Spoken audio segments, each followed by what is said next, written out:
నమస్తే, welcome to ఈహా TV. అమెరికాలో వలస విధానాలపై నెలకొన్న ఉద్రిక్తత, ముఖ్యంగా భారతీయ సమాజంపై, దాని ప్రభావంపై విస్తృత చర్చ జరుగుతోంది. డొనాల్డ్ ట్రంప్ పరిపాలనలో అమెరికా ఫస్ట్ నినాదం అక్రమ వలసలను కట్టడి చేయాలి అనే లక్ష్యం వేలాది మంది భారతీయుల భవిష్యత్తును ప్రశ్నార్థకం చేస్తోంది. అక్రమంగా దేశంలోకి ప్రవేశించిన వారిపై ఉక్కుపాదం మోపడంతో పాటు చట్టబద్ధమైన H-1B వీసాలపైన చర్చలు రాజుకోవడం ప్రస్తుత పరిస్థితిని మరింత క్లిష్టతరం చేస్తోంది.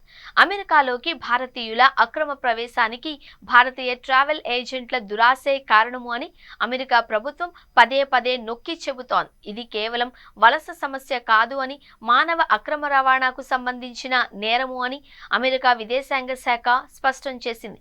ఈ ఏజెంట్లపై కఠిన చర్యలు తీసుకోవాలి అని, వారికి వీసా ఆంక్షలు విధించాలి అని అమెరికా ప్రయత్నిస్తోంది.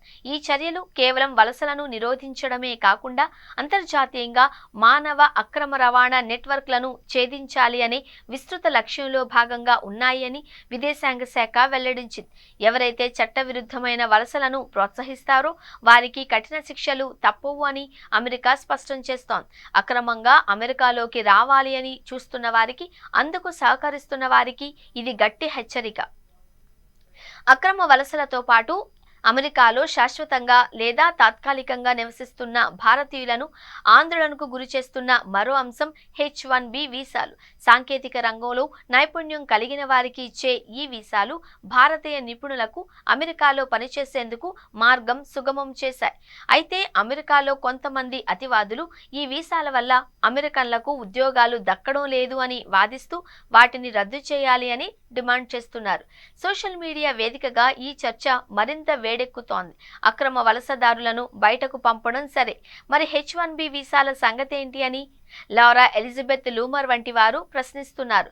గత 3 దశాబ్దాలుగా ఈ వీసాల ద్వారా టెక్ కంపెనీలు వందల కోట్ల డాలర్లు ఆర్జించాయి అని, ఇది అమెరికన్ కార్మికుల ప్రయోజనాలను దెబ్బతీస్తోంది అని మరికొందరు ఆరోపిస్తున్నారు. అమెరికన్లకు ఉద్యోగాలు దక్కేలా అమెరికాను అమ్మకానికి పెట్టొద్దు అని ట్రంప్ ప్రభుత్వానికి వారు విజ్ఞప్తి చేస్తున్నారు. ఈ సంక్లిష్ట పరిస్థితులు అమెరికాలో నివసిస్తున్న లక్షలాది మంది భారతీయుల భవిష్యత్పై తీవ్ర అనిశ్చితిని సృష్టిస్తున్నాయి.